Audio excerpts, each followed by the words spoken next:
আমরা হাতে ভোট দিয়েছি, জুলাই সনদ নিঃসন্দেহে বাস্তবায়ন চাইব, কিন্তু জুলাইয়ের নামে জুলাইয়ের পর থেকে যারা জুলাইকে বিক্রি করার চেষ্টা করে বিভিন্ন বাড়ি গাড়ি থেকে শুরু করে নিজের আত্মীয় স্বজন থেকে শুরু করে প্রত্যেককে সম্পদশালীতে রূপান্তরিত করেছে, আমরা সেই ধরনের জুলাই বিক্রিটা বাংলাদেশে চাই।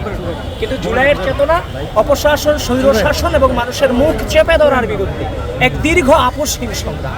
এই সংগ্রামের চেতনাটা, এই দীর্ঘ সংগ্রামের যে চেতনা, এই চেতনাটাকে লালন করাটাই জুলাইয়ের সবচাইতে বড় হচ্ছে যে আকাঙ্ক্ষা, এটা আমি মনে করি। এবং সেটাকে বাস্তবায়ন করবার জন্য ইতিমধ্যেই যে নবনির্বাচিত সরকার সে কাজ করে যাচ্ছে, ইতিমধ্যে আপনারা সেটা দেখতে পাচ্ছেন।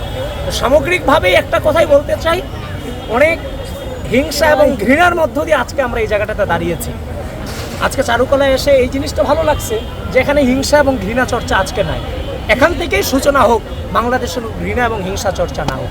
সবাই সবার মতো করে ভালো থাকুক।